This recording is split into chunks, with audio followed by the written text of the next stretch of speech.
మీరు ఎలాంటి బిజినెస్ చేస్తున్నా ఏఐ టూల్స్ ద్వారా మీ బిజినెస్ ని డబుల్ చేసుకోవచ్చు. జస్ట్ 49 రూపీస్కే ఏఐ టూల్.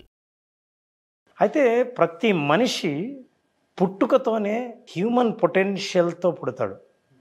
హ్యూమన్ పొటెన్షియల్ అందరికీ ఈక్వల్గానే ఉంటుంది.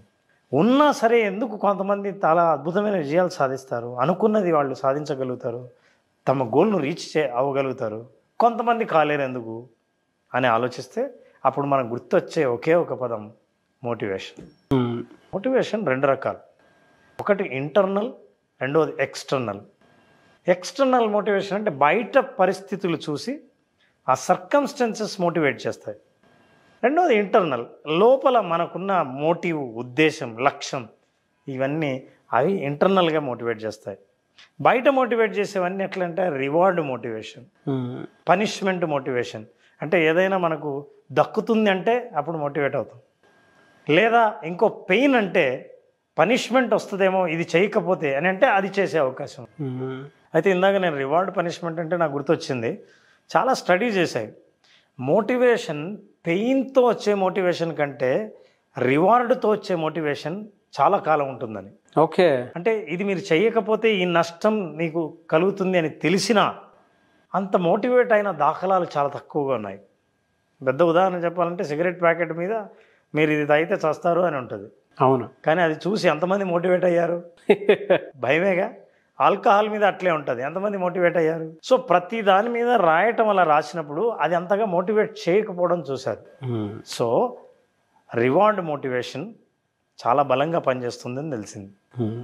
ఇట్లాంటి మోటివేషన్ ఉన్న వాళ్ళు అనుకున్నది సాధించి తీరుతారు, సాధిస్తారు. అయితే ఈ మోటివేషన్లో చాలామంది అడిగే ప్రశ్న, నేను రెగ్యులర్గా ఎదుర్కొనే ప్రశ్న ఏంటంటే, సరే మేము ఏదైనా ఒక పుస్తకం చదివినా, ఏదైనా ఒక లెక్చర్ విన్నా చాలా అద్భుతంగా మోటివేట్ అవుతాము, మీరు అట్లా వెళ్ళిపోతారు, మేము విని ఇంటికి వెళ్ళిపోతాము, పడుకొని పొద్దున నిద్ర లేచేసరికి ఆ మోటివేషన్ అలా కాస్త బాటంకి వెళ్ళిపోతుంది. ముఖ్యంగా ఈ మోటివేషను న్యూ ఇయర్లో ఫస్ట్ వీక్లో విపరీతంగా ఉంటుంది. ఏదైనా సాధించాలి, నేను ఏదైనా చేయాలి అని.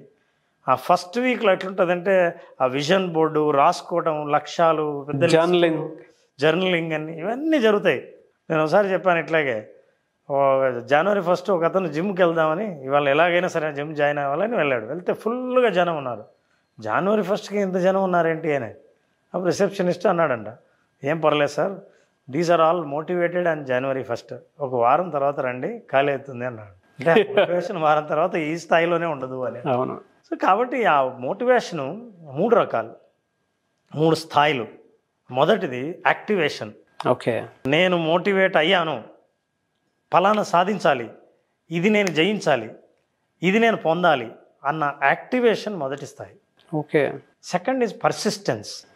అంటే నాకు అనిపించింది, జిమ్కి వెళ్ళాను, యోగా చేశాను, వాకింగ్కి వెళ్ళాను, యాక్టివేషన్ అయిపోయింది, మళ్ళీ రేపు వెళ్ళాలిగా. కానీ ఆ మరుసటి రోజు సెలవు దినం, సండే వచ్చింది అనుకోండి, ఈ సండే దేనికి సెలవు అని చెబుతారు అంటే నీ వాకింగ్కి సెలవు కాదుగా. సెలవుని మనం బహానాగా తీసుకుని, దాన్ని ఆసరాగా తీసుకుని ఈరోజు మనం బ్రేక్ తీసుకుందాం అని అనుకున్నాడు అనుకోండి, ఆ పర్సిస్టెన్స్ పోతుంది. అలాగే మధ్యలో ఎప్పుడైతే బ్రేక్ తీసుకున్నారో మళ్ళీ రీస్టార్ట్ చేయాలంటే చాలా కష్టం.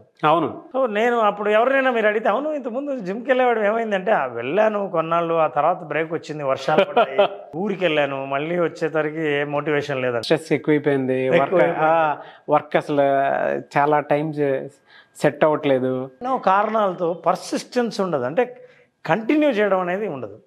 థర్డ్ వచ్చేసి ఇంటెన్సిటీ. నీకు ఎంత బలంగా ఉంది నీకు.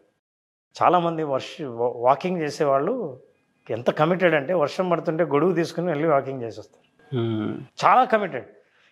ఈ పర్సిస్టెన్స్ తర్వాత ఇంటెన్సిటీ లేకపోతే ఈ మోటివేషన్లో జీవం ఉండదు. యాక్టివేషన్, పర్సిస్టెన్స్ అండ్ ఇంటెన్సిటీ, ఈ 3 చాలా అవసరం మనకు మోటివేషన్ కంటిన్యూస్గా ఉండాలంటే, లేదా మనం ఏదైనా సాధించాలంటే. అయితే ఈ 3 ఏదో ఒక స్థాయిలో మనిషి స్టార్ట్ చేసి ఆపేసిన వాళ్ళు మనకు చాలామంది కనిపిస్తారు. మన విజువలైజేషన్ ఈ మోటివేషన్ని పై స్థాయికి తీసుకెళ్ళి ఆ పర్సిస్టెన్స్ ఎక్కడైతే మనిషి బ్రేక్ చేస్తాడో బ్రేక్ చేయకుండా కంటిన్యూ చేసే స్థాయికి ఎలా తీసుకెళ్తుంది అన్నది విజువలైజేషన్ ఎలా సహకరిస్తుంది అన్నది మనం తెలుసుకుందాం. ఓకే. మోటివేషన్ ఎప్పుడైనా సరే ఆ ఎక్స్టర్నల్ మోటివేషను ఫియర్ మోటివేషన్ ఎప్పుడైతే వచ్చిందో, ఫియర్ మోటివేషన్కి ఎవరు మోటివేట్ అవ్వరు. అవును. ఎందుకు ఎవరు అంటే, ఎప్పుడైతే ఫియర్ మనకు కలుగుతుందో తప్పించుకోవడానికి ట్రై చేసి ఆ తప్పించుకోవడంలో బ్రెయిన్ ఒక రేషనలైజేషన్ చేస్తుంది. అవును. ఫర్ ఎగ్జాంపుల్, ఎంతమంది ప్రయత్నం చేసి ఆపేయలేదు, ప్రాబ్లం లేదు, నువ్వు ఒక్కడేనా, ఏం పర్లేదు లేదు, మనకు మనమే రేషనలైజ్ చేసుకుంటాం. అవును. ఇప్పుడు సిగరెట్ తాగితే చాలా ఇంజూరియస్ టు హెల్త్ అని రాస్తారు, అది భయపడే మోటివేషన్. కానీ భయపడ్డు. ఎందుకు భయపడ్డా అంటే అర్థమైంది. రేషనలైజ్ ఎందుకు చేస్తాడంటే, మా తాత సిగరెట్ తాగేవాడు, 90 ఏళ్ళు బతికాడు, ఇప్పుడు ఏమంటావు? చూసా, ఈ రేషనలైజేషన్ ఎంత బాగుంటుందంటే, మన మోటివేషన్ వదిలేసి మన హ్యాబిట్స్ని మనం కంటిన్యూ చేయొచ్చు. ఒక కంఫర్ట్ జోన్లోకి తీసుకెళ్ళిపోతుంది. ఉదాహరణ ఈగల్ వచ్చింది. అసలు మోటివేషన్ అంటే ఈగల్ గురించి చెప్పుకోవాలి. ఈగల్ ఏం చేస్తుందంటే, ఒక్కొక్కరిని చూస్తే ఎంతగా ఇన్స్పైర్ అవుతామో మనం ప్రకృతిలో చాలా విషయాల పట్ల. మనకి ఈగల్ ఇస్ బెస్ట్ ఎగ్జాంపుల్.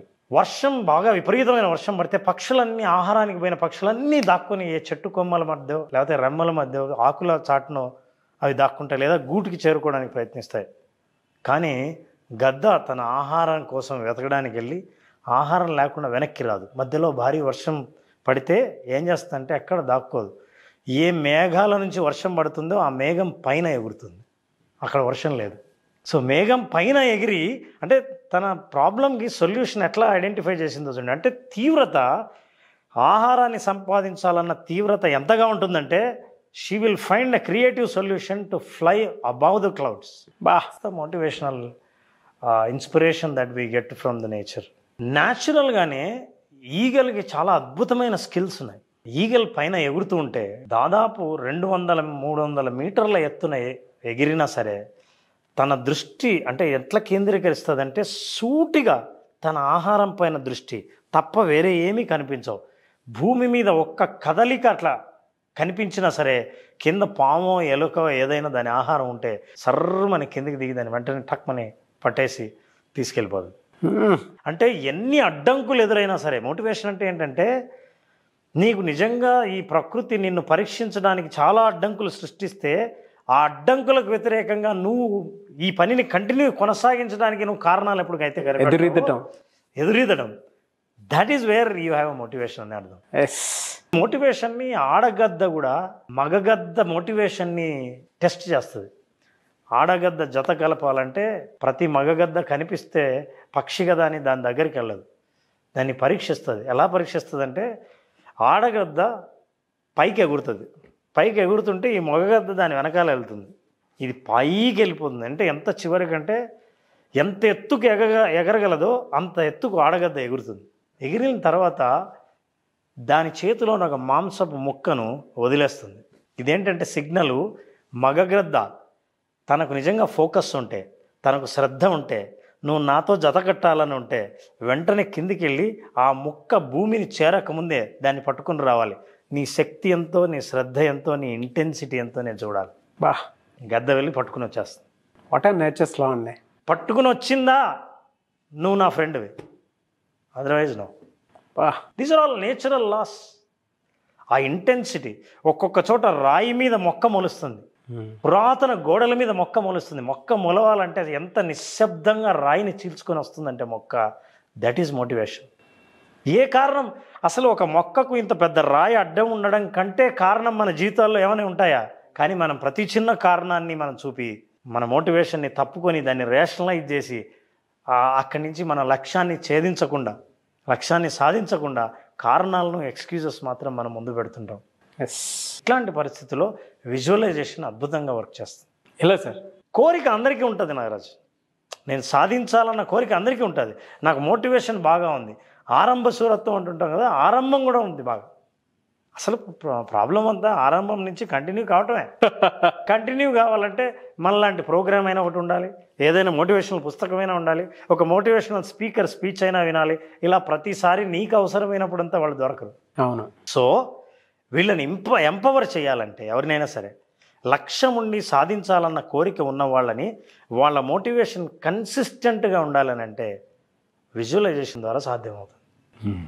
ఎలా? మనం విజువలైజేషన్లో వాళ్ళు ఏ స్థాయి పొందాలనుకున్నారో, ఏ స్థాయికి చేరుకోవాలనుకున్నారో, ఏది జీవితంలో సాధించాలనుకున్నారో అది సాధిస్తే ఎలా ఉంటారో విజువలైజ్ చేసుకోవాలి. సాధించిన తర్వాత ఎలా ఉంటారో విజువలైజ్ చేసుకోవాలి. ఫర్ ఎగ్జాంపుల్ నేను అమెరికా వెళ్ళాలనుకున్నాను. అమెరికాకు వెళ్ళి దిగిన తర్వాత ఆ వాతావరణం ఎలా ఉంటుందన్నది నాకు తెలియదు. బట్ నేను ఐ విజువలైజ్ ఇట్. నేను అమెరికా అంటే ఎలా ఉంటుందో, బిల్డింగ్లు, రోడ్లు, ఆ ట్రాఫిక్ ఇవన్నీ చూసే ఉంటా కాబట్టి నేను అక్కడ నిలబడితే ఆ రోడ్డు పక్కన అమెరికాలో బిల్డింగ్ల మధ్య ఉంటే అలా చూస్తుంటే ఎలా ఉంటుందో అని నేను ఒక్కసారి విజువలైజ్ చేసుకున్నప్పుడు there is a one scientific term called mental tension లాంటిది, ఒక కన్స్ట్రక్టివ్ టెన్షన్ ఏర్పడుతుంది. కన్స్ట్రక్టివ్ టెన్షన్ బ్రెయిన్లో ఏర్పడుతుంది. అంటే నేను ఇది కోరుకుంటున్నా, ఇది ఆస్వాదిస్తున్నా, ఇది భావిస్తున్నా, ఇది విజువలైజ్ చేస్తున్నా అన్న ఒక టెన్షన్ ఏర్పడుతుంది బ్రెయిన్లో. అయితే ఈ బ్రెయిన్లో ఈ టెన్షన్ అది చాలా కాలం ఉంచుకోలేదు. ఆ టెన్షన్ ఎప్పుడు వస్తుందంటే మీ ఇంటెన్సిటీ పెరిగే కొద్దీ విజువలైజేషన్లో టెన్షన్ పెరుగుతుంది. బ్రెయిన్ ఆ టెన్షన్ని రిలీజ్ చేసుకోవడం కోసం మీకు నిజంగా వాస్తవంగా మీకు ఆ జీవితాన్ని చూపించాలి. చూపిస్తే ఆ బ్రెయిన్ టెన్షన్ రిలీజ్ అవుతుంది. ఆ టెన్షన్ని క్రియేట్ చేయాలంటే విజువలైజేషన్ ద్వారానే సాధ్యమవుతుంది. Okay. So visualise and create that tension will be released and brain will identify its own ways. దాని మార్గాలు అది వెతుక్కొని చివరికి ఆ టెన్షన్ నుంచి రిలీజ్ అవుతుంది. ఏదైతే బ్రెయిన్లో అది క్రియేట్ అయిందో ఆ టెన్షన్ త్రూ ఆటోమేటిక్గా అది రియాలిటీలోకి వచ్చే అవకాశాన్ని కల్పించేస్తుంది. కరెక్ట్, అంతే కదా? కరెక్ట్. అది రియాలిటీలో చూపిస్తే తప్ప బ్రెయిన్ మళ్ళీ రిలాక్స్ అవ్వలేదు. అవును, అదే కంటిన్యూ మోటివేషన్. ఫ్యాంటాస్టిక్ అని సాధ్యం అవ్వాలి అని అంటే బ్రెయిన్ ఆ లెవెల్లో ఆ టెన్షన్ ఏర్పడుతుంది. ఎస్. సో ఇలా చేసుకోవాలంటే కొన్ని మార్గాలు ఉన్నాయి. మనం చెప్పినట్టు విజువలైజేషన్లో ఏం చేయొచ్చు? Number 1 image building. Image building అంటే నేను ఉదాహరణకు అమెరికా అన్నాను, లేకపోతే ఏదైనా ఒక కారు కొనాలనుకున్నాను. ఓకే. ఆ కారు ఇమేజ్, ఆ కారు పక్కన నా ఫోటో నేను క్రియేట్ చేసి నా బెడ్రూమ్లోనో ఇంట్లో కనిపించేటట్టు ఆ బొమ్మ తగిలిస్తాను. Then I feel if I have a car, నేను అది డ్రైవ్ చేస్తుంటేనో నా పక్కన ఉంటేనో దాని పక్కన నిలబడి నేను ఫోటోకు పోజ్ ఇస్తేనో ఎలా ఫీల్ అవుతానో ఆ భావనను నువ్వు ఫీల్ అవుతున్నాను. That is when you can create that brain tension. That is one method. అందులో 12 to 13 మెథడ్స్ ఉన్నాయి మోటివేషన్ కన్సిస్టెంట్గా ఉంచడానికి. కన్సిస్టెంట్గా మోటివేషన్ ఉంచాలంటే మనిషికి ఏ ఎక్స్టర్నల్ మోటివేషన్ లేకుండా. నాగరాజు, ఇంకో విషయం, ఈ ప్రపంచంలో ఎవ్వరు కూడా ఇతరులను మోటివేట్ చేయడానికి జీతం తీసుకోవట్లేదు. సెల్ఫ్ మోటివేషన్ తప్ప ఎక్స్టర్నల్ మోటివేషన్ ఏది పర్మనెంట్ కాదు. అవును. ఏదైతే పర్మనెంటో వాడికి నువ్వు పే చేయాలి. అంటే సెల్ఫ్ ఒక్కటే. You have to pay your time and visualise it. Second is a vision board. మీ విజన్ బోర్డు కనిపించాలి. మీకు విజన్ బోర్డు ఎప్పుడు కనిపించాలి?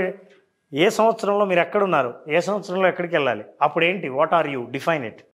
ఇంకా విజన్ బోర్డుని వీలైతే పిక్చరైజ్ చేయండి, ఇమేజెస్ తగిలించండి, మ్యాగజైన్లోంచి కొన్ని బొమ్మలు కట్ చేసి అతికించండి. ఇంకా more you can visualise very vividly. Regular మన కంటి ముందు ఎలా చూస్తూ ఉంటాము, కనిపిస్తుంది. ఒక ప్రౌడ్ ఫీల్ వస్తుంది సార్. జిమ్కి వెళ్ళాలి, మీరు కండలు పెంచాలి, మిమ్మల్ని మీరు you create an image how you look like. ఇది చూసుకున్నప్పుడు ఏమవుతుందంటే నేను ఏమేం త్యాగం చేయాలో, ఏమేం తినలేనివి కూడా తినాలో ఈ మోటివేషన్ వస్తుంది. అవును. ఈ కన్సిస్టెంట్గా మోటివేషన్ మనకు కనిపించేది, మన దెన్ సృష్టించుకునేది. ఈ మార్గాలన్నిటి ద్వారా విజువలైజేషన్ చాలా అద్భుతంగా పనిచేస్తుంది. మోటివేషన్ కన్సిస్టెంట్గా ఉంచుతుంది. మీ లక్ష్యం కేవలం కోరికతో ఆగిపోకుండా, కళతో ఆగిపోకుండా, ఆ లక్ష్యాన్ని సాకారం చేసుకునే అన్ని రకాల ఫ్యాకల్టీస్ని, టాలెంట్స్ని మనిషికి ఇస్తుంది. ఒక మాట అన్నారండి మీరు, ఈగలకు ఉండేటువంటి నేచర్ ఏదైతే ఉందో మేఘాల పై పొరలోకి వెళ్ళి మరీ చొచ్చుకొని వచ్చి తన నేచర్ని అలా ఎదురీది మరీ చూపిస్తుంది. సింపుల్గా చెప్పాలి అని అంటే తన నేచర్ తనకి ఏం కావాలో ఫోకస్డ్గా తీసుకెళ్ళటం ఒక అతిపెద్ద మోటివ్. సమస్య వస్తే అన్ని పక్షులు ఏ రకమైన సొల్యూషన్ చూస్తాయో ఆ సొల్యూషన్ వైపు కాకుండా ఇంకో సొల్యూషన్ ఏదైతే తన ఆహారం కోసం వెతికే ఆ చర్యను, ఆ బిహేవియర్ని ఆపకుండా కంటిన్యూ ఎలా చేయగలదో ఆ సొల్యూషన్ వెతికి మేఘాల పైన ఎగురుతుంది. అండ్ తను తాను మళ్ళీ రీక్రియేట్ చేసుకోవడానికి కూడా సిద్ధపడుతుంది అంటారు. అవును. లాంగ్ ప్రాసెస్ ఫాలో అవుతుందండి అవును. కొత్త జీవితాన్ని స్టార్ట్ చేయడానికి. అంటే ఎస్. ఎంత పెయిన్ అయినా భరించి తనని తాను మళ్ళీ కొత్తగా చూసుకోవడం కోసం eagle is a biggest motivation. Yes. Continue ఎఫర్ట్స్లో భలే చెప్పారు సార్. ఇందాక ఇంకొక మాట అన్నారు, ఒక పిక్చర్ని కనుక మనం రెగ్యులర్గా మనకు తెలియకుండానే ఒక్కొక్క అది విజువలైజేషన్లోకి వచ్చేటప్పుడు చిన్న టెన్షన్లా క్రియేట్ అయ్యి అది కంటిన్యూ మోటివేషన్ని అలా ఆగకుండా చేస్తూ ఉంటుంది, మనకి అది గుర్తు చేస్తూ ఉంటుంది. అది ఫీల్ అయిన వాళ్ళకి మాత్రమే తెలుస్తుంది. అండ్ వీడియోలో ఆ పాయింట్ వరకు, మీరు ఇందాక చెప్పిన పాయింట్ వరకు 2 minutes ఏముంది కదా, పాజ్ చేసి మళ్ళీ చూస్తే తెలియకుండానే ఒక్కొక్క ఫీల్ ఖచ్చితంగా క్రియేట్ అవుతుంది. అంత మంచి పాయింట్ సార్. ఈ టెన్షన్ కలిగినప్పుడు ఏం చేస్తుందంటే మనిషి చర్యల్ని రియాలిటీ ఇది డిసైడ్ చేస్తుంది. ఎస్, రియాలిటీలోకి తీసుకురావడానికి. అవును, మీరు ఇందాక పేపర్స్ క్రియేషన్ అయ్యి పేపర్స్ కట్ చేసి చేసుకోవటాలు ఇవన్నీ అంటే ఒక్కొక్క రియాలిటీలోకి తీసుకొని వస్తాయి. విజన్ బోర్డ్ ఎప్పుడు కూడా మనకి ఒక ప్రౌడ్ని క్రియేట్ చేస్తాయి. ఎస్. మనం మొదట్లో ఒక మాట చెప్పుకున్నాం నాగరాజు, 2 ఛాయిస్లు ఉంటాయి, పడుకోవడమా లేచి మీ కళల్ని సాకారం చేసుకోవడం అని. ఈ విజువలైజేషన్ తర్వాత 2వ ఛాయిస్ తీసుకుంటాడు, కళలు సాకారం కళలు సాకారం చేసుకోవడానికి పడుకోవడం కంటే లేచి వెళ్ళడమే మంచిది. ఎందుకంటే నన్ను నేను ఎక్కడ చూసుకున్నానో విజన్ బోర్డులో కానీ బొమ్మల్లో కానీ అక్కడ ఉండాలంటే నేను లేవాల్సిందే అని. ఎస్, అందులో డూస్ డోంట్ డూస్ ఖచ్చితంగా క్లియర్గా ఉంటాయి. అవును. And his choice will be very easy. Yes. కష్టపడి నేను లేవాలా అని అక్కర లేకుండా చాలా ఈజీగా లేవగలుగుతాను. Yes, very good knowledge sir. Thank you so much Ram garu. Thank you Narayana.